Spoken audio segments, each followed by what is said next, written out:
سوال ہے کہ ٹیچر کے احترام میں کلاس میں کھڑا ہونا جائز ہے؟ جب ٹیچر کلاس میں داخل ہوں وضاحت کر دیں۔ رسول اللہ صلی اللہ علیہ وسلم نے صحابہ کو حکم دیا اپنی قوم کے سردار کے لیے کھڑے ہو، یعنی اس کے لیے استقبال کرو۔ بنیادی طور پر یہ جو استقبال کا مسئلہ، یہ بات سمجھنے کی ضرورت ہے، اگر کوئی بندہ کسی مہمان کی آمد میں کھڑا ہو کے چند قدم آگے بڑھ کے اس کے استقبال کے لیے اس کو لے کے جاتا ہے، یہ اسلام میں شرعاً مسنون بھی ہے، جائز بھی ہے، پروٹوکول بھی ہے، استحباب بھی ہے، اور رسول اللہ صلی اللہ علیہ وسلم کے خود الفاظ سے ثابت ہے کہ اپنے قوم کے سردار کا آگے بڑھ کر استقبال کرو۔ البتہ کوئی شخص یہ چاہتا ہے کہ میں آؤں تو لوگ کھڑے ہو جائیں، یہ حرام ہے۔ قیام کرنا کسی کے لیے اللہ کے علاوہ جائز نہیں ہے، لیکن یہاں سے یہ استدلال کرنا کہ کوئی عالم آئے اس کو آگے بڑھ کر ریسیو کرنا یا اس کا استقبال کرنا یہ جائز نہیں ہے، یہ شرعاً 100% جائز ہے۔ اسی طرح اگر آپ کلاس کے اندر ٹیچر آنے کے اوپر ٹیچر کے لیے آگے بڑھ کے 2 قدم چلتے ہیں تو درست ہے، لیکن چونکہ کلاس میں آگے قدم بڑھنے کا کوئی کنسیپٹ نہیں ہوتا اور کلاس میں اسی وقت اپنی ہی نشست پہ کھڑے ہونا بطور تعظیم اور بطور قیام سمجھا جاتا ہے، اس لیے اس کو منع کیا جاتا ہے کہ قطعاً نہیں کھڑے ہونا چاہیے۔ ہاں، ایک شیخ الحدیث آ رہا ہے کلاس کے اندر، آپ ضرور کھڑے ہوں اور آگے بڑھ کر ان کو ویلکم کریں، ہر صورت کرنا چاہیے، یہ اکرام اور احترام اور استقبال میں شامل ہے۔ لیکن اگر کسی بندے کی یہ نیت ہو کہ وہ میں جاؤں تو سارے لوگ کھڑے ہو جائیں، یہ جائز درست نہیں ہے۔ کوئی عالم آئے، کوئی اسٹیج سیکٹری ہو یا کہے گا کہ آپ ہمارے آنے والے معزز مہمان کا ذرا کھڑے ہو کے استقبال کریں، آگے بڑھ کے استقبال کریں، ان باتوں میں عرفی طور پہ بھی اور شریعت میں کوئی قباحت نہیں ہے۔ رسول اللہ صلی اللہ علیہ وسلم کے حوالے سے معاشرے میں یہ مشہور بحث ہے نور اور بشر کی۔ میرے بھائیوں، یہ بات سمجھ لیجئے کہ جو لوگ رسول اللہ صلی اللہ علیہ وسلم کو نور کہتے ہیں وہ بھی اپنی طرف سے یہ سمجھتے ہیں کہ نور جو ہے وہ افضل ترین مخلوق ہے، تو ہم رسول اللہ کو افضل ترین مخلوق میں شامل کریں گے۔ اسی طرح جو ہمارا عقیدہ اور نقطہ نظر ہے وہ یہ ہے کہ بشر سب سے افضل مخلوق ہے، تو ہم رسول اللہ صلی اللہ علیہ وسلم کو بشر میں شامل کریں گے۔ گویا دونوں گروہوں کی جو نیت ہے وہ اسی بات کے اوپر مبنی ہے کہ رسول اللہ کی تعظیم میں اضافہ ہو، رسول اللہ کی عزت میں اضافہ ہو، تو اس کے اوپر نیت کے اوپر کوئی حملہ اور شک اور شبہ نہیں ہے۔ لیکن دلائل کی دنیا میں اگر آپ کو یہ بات سمجھ آ جائے، ہمارا نقطہ نظر یہ ہے کہ لقد خلقنا الانسان فی احسن تقویم، انسان کو اشرف المخلوقات بنایا، اور اس کی سب سے بڑی دلیل اس آیت کے علاوہ کرمنا بنی آدم کی آیتوں کے علاوہ حضرت آدم کی پیدائش کا سارا واقعہ کلام حمید میں موجود ہے۔ حضرت آدم کو جو سجدہ کرنے کا حکم دیا گیا تھا فرشتوں کو، نورانی مخلوق کو، وہ کیا عبادت کا سجدہ تھا؟ نہیں، وہ کس چیز کا سجدہ تھا؟ تعظیم اور اشرف مخلوقات، اشرف المخلوقات، کہ آج میں نے جو مخلوق پیدا کی ہے یہ تم سب میں سے افضل ہے، اس کی عزت، اس کا احترام، یہ شرف، بزرگی میں، تخلیق میں سب سے اعلیٰ مخلوق آج پیدا ہو گئی ہے۔ کن کو حکم دیا تھا؟ فرشتوں کو۔ فرشتے نور سے بنے ہیں کہ مٹی سے؟ نور سے۔ جمیع فرشتوں کو، جمیع نورانی مخلوق کو تعظیم کرنے کا حکم ملا تھا، کس کی؟ آدم کی۔ آدم کی تعظیم کا حکم ملا تھا، حتیٰ کہ جتنی دیگر مخلوقات تھی، جو جنات تھے، اس کا سردار ابلیس تھا، وہ آگ سے بنا ہوا تھا، اس کو بھی حکم مل گیا تھا کہ تو نے بھی اسی کو افضل ماننا، تو اس نے آگے سے کیا کہا تھا؟ آنا خیر من، میں اس سے بہتر ہوں۔ پھنسا ہی اس بات پہ تھا کہ کوئی مخلوقات میں سے جب اللہ نے کہہ دیا کہ سب سے اعلیٰ افضل مخلوق پیدا ہو گئی ہے، نوری ساری مخلوقوں کو حکم دے دیا اس کو اب تعظیم کرنی ہے، تو ایک بندہ تھا جس نے کہا نہیں، آنا خیر منہ، میں اس سے بہتر ہوں، میں آگ سے بنا ہوں، آگ اوپر کو اٹھتی ہے، مٹی نیچے کو بیٹھتی ہے، آگ روشنی دیتی ہے، مٹی کا کمرہ ہو تو اندھیرا ہو جاتا ہے وغیرہ، اس نے بھی دلائل دیے تھے۔ گویا جو بندہ بشر کو افضل ترین مخلوق نہ سمجھے، وہ ایک تو اس کو دلائل کی روشنی میں یہ ثابت کرنا پڑے گا کہ بشر افضل نہیں ہے۔ اس بات کا ابلاغ معاشرے میں اللہ کے فضل و کرم سے قرآن و سنت کی روشنی میں علماء نے بہت حد تک کر دیا کہ بشر جو ہے وہ سب سے افضل ہے۔ اور یہ بات بھی مسئلہ آج سمجھ لیجئے کہ اللہ خالق ہے اور باقی پوری دنیا کیا ہے؟ مخلوق. اللہ خالق ہے، باقی ہر شے مخلوق ہے. اللہ کی صفات کے علاوہ باقی ہر شے مخلوق ہے. اور مخلوقات میں سے جس جنس کو اللہ تعالیٰ نے سب سے افضل بنایا وہ کون ہے؟ بشر. اور اللہ خالق ہے اور مخلوقات میں بشر کو افضل بنایا، یا کلی طور پہ بھی کہہ دیجئے اللہ خالق ہے اور مخلوقات میں اللہ تعالیٰ نے سب سے اعلیٰ اور افضل اگر کسی کو بنایا ہے تو وہ رسول اللہ صلی اللہ علیہ وسلم کو بنایا ہے. بعد الہدا بزرگ تو یہ قصہ مختصر. اللہ خالق ہے، مخلوق جتنی بھی ہے ان میں سے سب سے افضل، سب سے اعلیٰ، سب سے عرفہ اگر کوئی ہیں تو وہ حضرت محمد رسول اللہ صلی اللہ علیہ وسلم. یہ عقیدہ ہر مسلمان کا ہونا چاہیے. لیکن کیا اس عقیدے کا مطلب یہ ہے کہ رسول اللہ کو نور کہنا جو بشر سے کم تر مخلوق ہے اس میں شامل کرنا رسول اللہ کی عزت ہے؟ ہرگز نہیں. یہ رسول اللہ ہم یہ سمجھتے ہیں، اگرچہ یہ بات مانتے ہیں کہ وہ نور میں شامل کیوں کرتے ہیں، ان کا عزت اور رتبہ بڑھانے کے لیے، لیکن کم علمی کی باعث کو ایک ایسی مخلوق کی طرف منسوب کرتے ہیں کہ جو بشر سے فضیلت میں کم ہے. اس کے جواب میں بعض اس گروہ کے علماء نے مبالغہ اور غلوف کیا اور انہوں نے کہا اس بات کا تو اب کوئی جواب بنتا نہیں ہے کہ بشر سے افضل ظاہر ہے، نور نہیں ہے، ثابت ہے قرآن سنت سے، حدیث سے. تو انہوں نے ایک عقیدہ یہ گڑھا کہ نور من نور اللہ کہہ دیا جائے تو ان لوگوں کے منہ بند ہو جائیں گے کہ اللہ کا جو نور ہے وہ تو بشر سے افضل ہے. گویا نور من نور اللہ سے مراد اگر مخلوق کا نور لیا جائے جس کی آپ تعویل وہ کرتے ہیں، اگر مخلوق مانا جائے تو پھر بشر افضل، اور اگر نور من نور اللہ سے مراد اللہ کی ذات کا نور ہے معاذ اللہ تو پھر تو قرآن پاک پورا اس کے اوپر رد کے اوپر موجود ہے. وَجَعَلُوا لَهُ مِنْ عِبَادِهِ جُزْءًا، کیا تم اللہ کے بندوں کو اس کا حصہ بنا دیتے ہو؟ قُلْ هُوَ اللَّهُ أَحَدٌ اللَّهُ الصَّمَدُ. اللہ بے نیاز ہے، اللہ اکیلا ہے، اللہ خالق ہے، اللہ کا کوئی جز نہیں ہے اس طرح کہ مخلوق کو بھی اللہ کے اندر شامل کر لو. اللہ جی مخلوق کے اندر بھی ہے، مخلوق اللہ کے اندر بھی ہے. رسول اللہ کا نور اور اللہ کا نور ایک ہے. یہ اس سے بڑی اللہ رب العزت کے ساتھ شرک کی جسارت کوئی نہیں ہو سکتی کہ بندوں کو یہ اللہ بنا دو. اور رسول اللہ صلی اللہ علیہ وسلم نے قرآن پورے کا پورا حضرت عیسیٰ کے عزیر کے ابواب سے بھرا ہوا ہے. اللہ تعالیٰ نے ان کو خود کافر کہا. جس نے کہا عیسیٰ اللہ کا بیٹا ہے وہ بھی کافر ہے. وہ جو کہہ دے اللہ ہی ہے، آپ خود اس کے بارے میں غور کر لیں. اور پھر رسول اللہ صلی اللہ علیہ وسلم کو حکم بھی دیا اللہ تعالیٰ نے، قُلْ إِنْ قَانَ لِلرَّحْمَنِ وَلَدٌ. اے پیارے حبیب آپ کہہ دیجئے اگر اللہ کا بیٹا ہوتا فَأَنَا أَوَّلُ الْعَابِدِينَ، تو میں محمد صلی اللہ علیہ وسلم اللہ کے بیٹے کی بھی عبادت کرتا. ایک مفہوم یہ بھی ہے. کیا مطلب؟ اللہ کا اگر بیٹا ہوتا تو کیا وہ عبادت کے قابل نہ ہوتا؟ وہ عبادت کے اللہ کا حصہ جو ہے، اللہ کا جو جز ہے اللہ ہی ہے. تو اللہ رب العزت تو عبادت کے لائق ہے، اللہ کے علاوہ کسی چیز کی عبادت نہیں. قُلْ إِنْ كَانَ لِلرَّحْمَنِ وَلَدٌ. پوری دنیا کے لوگوں سے خطاب کر کے پیارے حبیب کہہ دیجئے اگر اللہ کا بیٹا ہوتا تو میں محمد صلی اللہ علیہ وسلم سب سے پہلا ہوتا جو اس کی بھی عبادت کرتا. اس کا مطلب ہے اللہ کا کوئی بیٹا نہیں ہے، اللہ خالق ہے، باقی ہر چیز مخلوق ہے، مخلوق میں افضل بشر ہے، اور بشر کیا تمام مخلوقات میں سب سے اعلیٰ رسول اللہ صلی اللہ علیہ وسلم.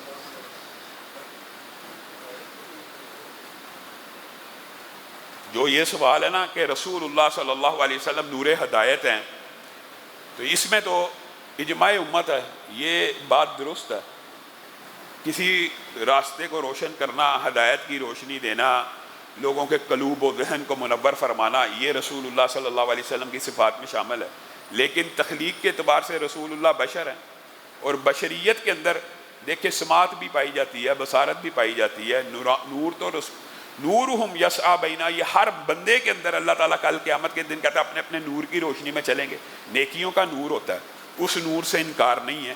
انکار جس نور سے ہے وہ تخلیق کے نور سے ہے کہ اللہ ہی کا نور ہے یا اللہ کی ذات کا حصہ ہے، یا وہ نور ہے جو فرشتوں کا نور ہے. فرشتوں کا نور ہے وہ بشر سے افضل نہیں. ویسے نور ہدایت یا روشنی دکھانے والے ہر انسان اپنی نیکیوں کی وجہ سے اس کے اندر نور پیدا ہوتا ہے.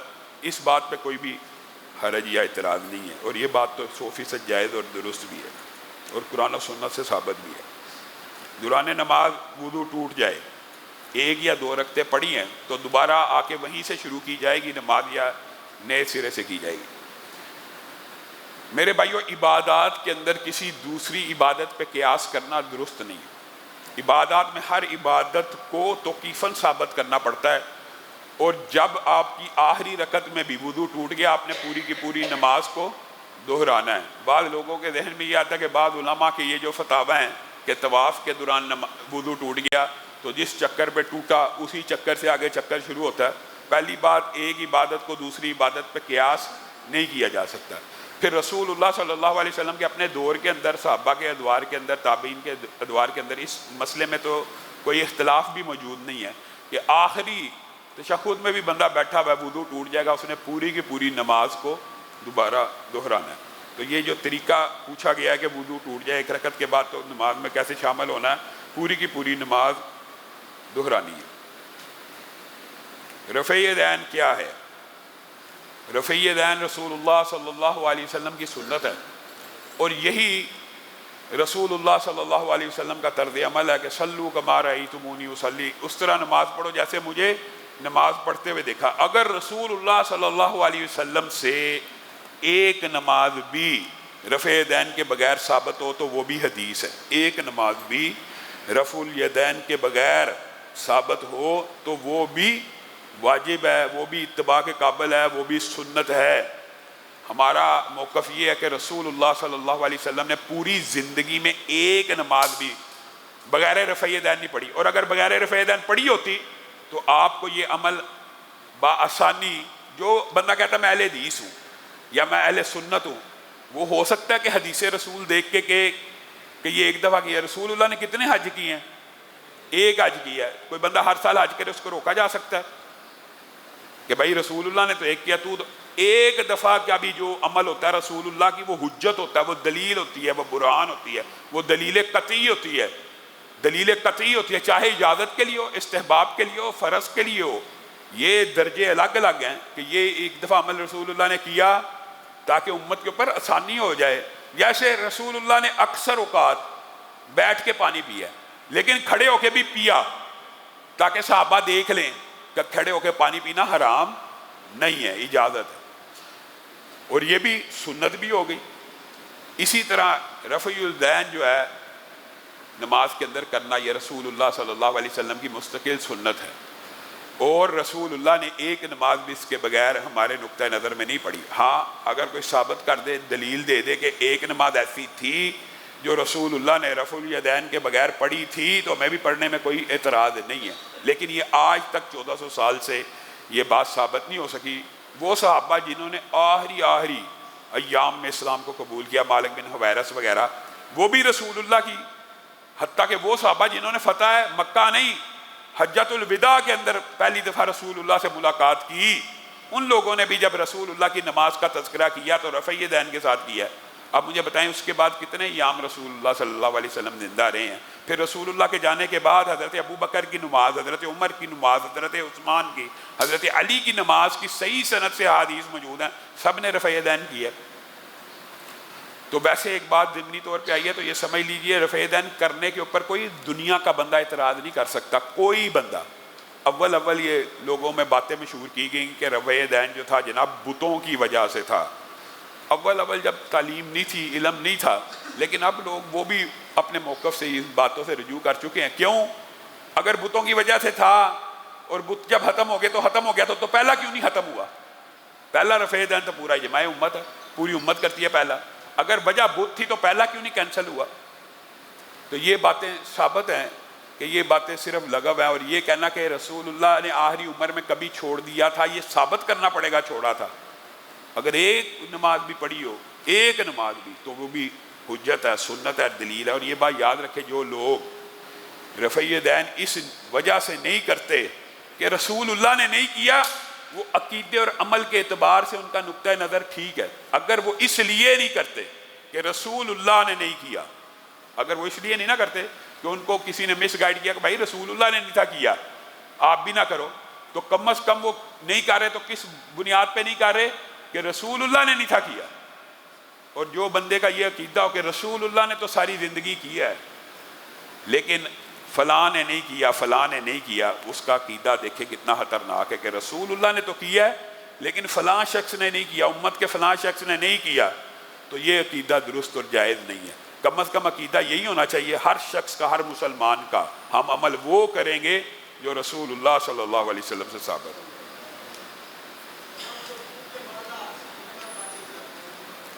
رکوع کے بعد ہاتھ کھلے چھوڑنے چاہیے یا سینے پہ باندھنے چاہیے، اس بارے میں جو علماء کا حالیہ اختلاف ہے اس کی وجہ یہ ہے کہ حدیث کا عموم یہ بتاتا ہے کہ رسول اللہ جب بھی قیام میں ہوتے تھے تو ہاتھ باندھتے تھے۔ تو رکوع کے بعد جن علماء کا یہ ذہن ہے، یہ بھی قیام کی ایک قسم ہے، رکوع کے بعد کھڑے ہونا، اب انہوں نے ہاتھ باندھنا شروع کر دیا۔ اور جنہوں نے ہاتھ چھوڑنے کی روایات کہ رسول اللہ صلی اللہ علیہ وسلم جب رکوع سے سر اٹھاتے تو تمام ہڈیاں اپنی اصل جگہ پہ واپس آ جاتی۔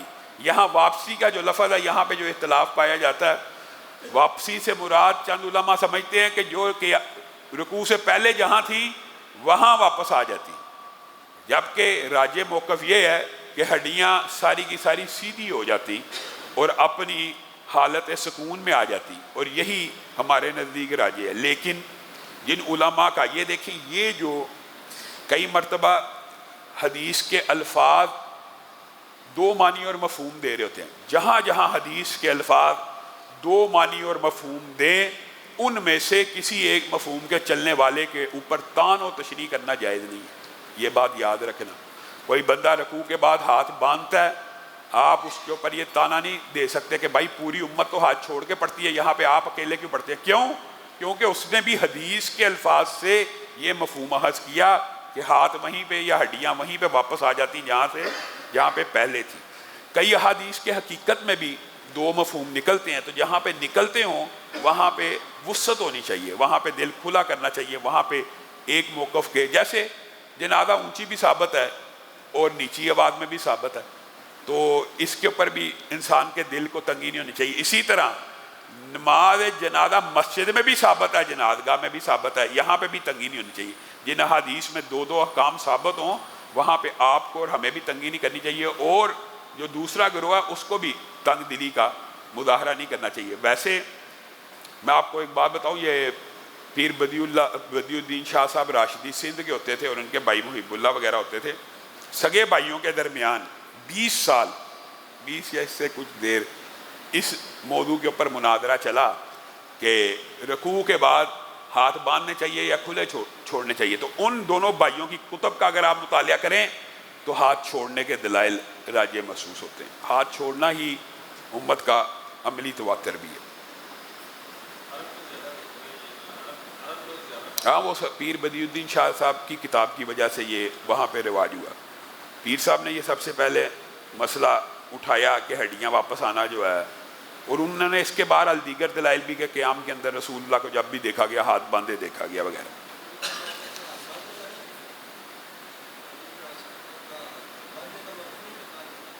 بعد کے موقف کا میرا علم نہیں، ان کی جو کتاب میرے پاس ہے اس میں ہاتھ باندھنے کا موقف ہے نا رکوع کے بعد، ہاں بعد میں انہوں نے اپنا موقف ترک کیا، یہ میرے علم میں نہیں ہے۔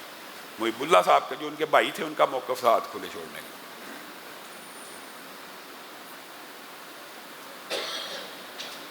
ایک سوال یہ ہے سیروگیسی کے حوالے سے، سیروگیسی سے مراد یہ ہوتی ہے کہ کرائے کی کوک، ہمارے اولاد نہیں ہے تو ہم ٹیسٹ ٹیوب بیبی کروا سکتے ہیں۔ یہ بات یاد رکھیے، 100% میاں بیوی کا، میاں کا نطفہ ہو، بیوی کا ایگ ہو، اور اس کو باہر فرٹائل کر کے بیوی کے اندر رکھنا، یہ 100% جائز اور درست ہے طریقہ علاج میں سے، کیونکہ اس میں کسی شرعی حدود کو پامال نہیں کیا گیا۔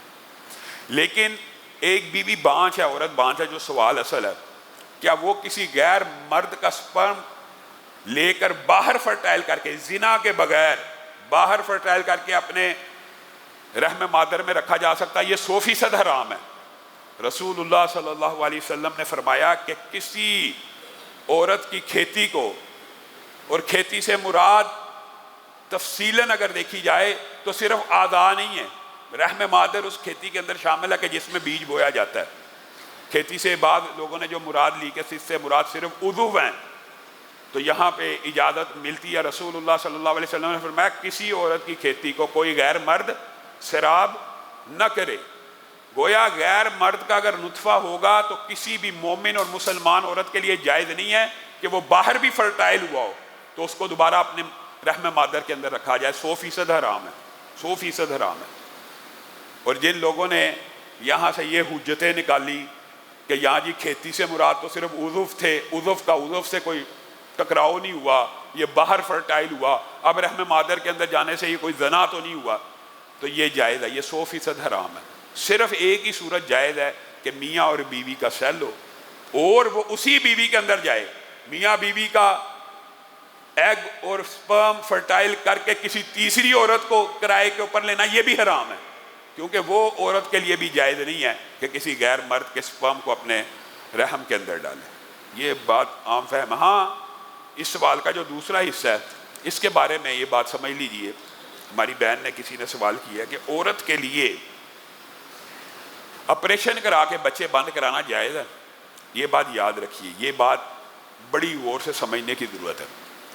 رسول اللہ صلی اللہ علیہ وسلم کی پوری زندگی میں اولاد روکنے کا جو طریقہ سمجھ میں آتا ہے وہ مکینیکل ہے۔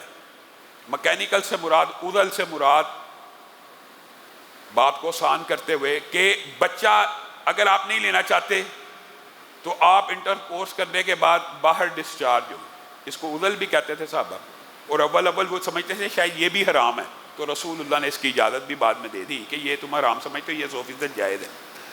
لیکن مسئلہ یہ ہے، اس سے یہ بات ثابت ہوتی ہے کہ رحم مادر کے اندر سپرم کو جانے سے روکنے کے جتنے مکینیکل طریقے ہیں، مکینیکل طریقے وہ جائز ہیں کہ سپرم رحم مادر میں نہ جائے۔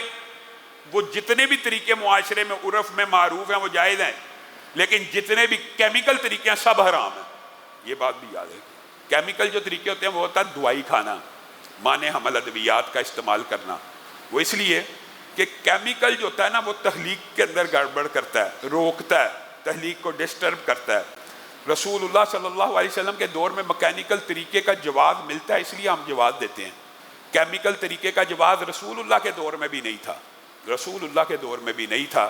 کیمیکل تغیرات کرتا ہے، قتل کرتا ہے، ڈسٹرب کرتا ہے، سپرمز کو موت میں مبتلا کرتا ہے، ایگز کو ڈسٹروائے کرتا ہے، یہ سارے طریقے حرام ہیں۔ کیمیکل مکینیکل طریقے جتنے بھی ہیں وہ سارے کے سارے جائز ہیں۔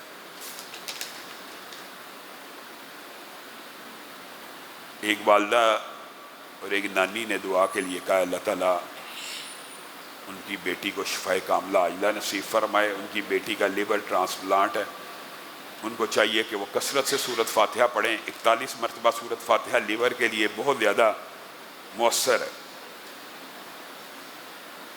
اگر میاں بیوی میں 3 طلاقیں واقع ہو جائیں دوبارہ شوہر سے نکاح ہو سکتا ہے۔ اگر 3 طلاقیں سنت کے مطابق ہو گئی ہیں تو دوبارہ اس شوہر سے نکاح نہیں ہو سکتا۔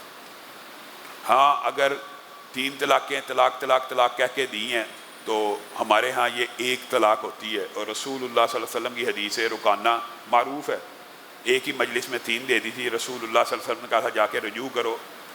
حضرت ابو بکر کے دور میں، حضرت عمر کے دور میں صحیح مسلم کی حدیث موجود ہیں کہ 3 طلاقیں بیع کا وقت دینے سے 1 طلاق ہوتی ہے۔ تو جو یہ کہتے ہیں یار، بعض لوگوں نے اس کا جواب دیا کہ 3 دفعہ کہنے سے 1 کیسے ہوتی ہے، تو ان کا جواب اگر عقلی منطقی دینا ہے تو 10 دفعہ کہنے سے 10 دفعہ کیوں نہیں ہوتی؟ 10 دفعہ کہنے سے بھی آپ کے نزدیک کتنی دفعہ ہوتی ہے؟ 3 دفعہ ہوتی ہے، تو ہمارے نزدیک 3 دفعہ کہنے سے 1 ہو جاتی ہے۔ اس میں آپ کو کیا ابہام نظر آتا ہے؟ اور یہ رسول اللہ صلی اللہ علیہ وسلم سے ثابت ہے۔ 5 سال سے زائد عرصہ ہو گیا، بیٹی کے لیے رشتہ تلاش کریے، دعا کیجیے اللہ تعالیٰ ان کو اچھا نیک صالح رشتہ نصیب فرمائے۔ اور یہ وظائف کے جو دروس تھے اس کے اندر ہم نے بتایا تھا کہ ربی انی لما انزلت الی من خیر فقیر، یہ وظیفہ اس کے لیے کثرت سے پڑھیں انشاءاللہ۔ 40 دن 313 دفعہ پڑھنے سے انشاءاللہ اللہ تعالیٰ اولاد بھی دیتا ہے، اور یہ شادی کے اسباب بھی پیدا کرتا ہے۔ اولاد کا بھی وظیفہ آپ کے سامنے رکھا تھا۔ فی الحال جس کی شادی نہ ہو رہی ہو، سورۃ قصص آیت نمبر 24، ربی انی لما انزلت الی من خیر فقیر، یہ وظیفہ کثرت سے پڑھیں انشاءاللہ ہو جائے گا۔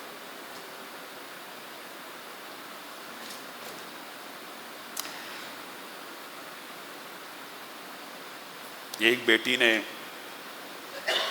اپنی جائز دلی تمنا کا اظہار کیا، اللہ تعالیٰ اس کی جائز دلی تمنا کو قبول و منظور فرمائے۔ ان کی خواہش ہے کہ ان کا رشتہ کسی خوبصورت آواز والے حافظ قرآن نیک صالح متقی شخص سے اللہ تعالیٰ آپ ان کی جائز دلی تمنا کو قبول و منظور فرمائیں اور ان کے لیے نیک صالح رشتے کا انتظام فرمائیں۔ سبحان ربک رب العزت عما یصفون وسلام علی المرسلین والحمد للہ رب العالمین۔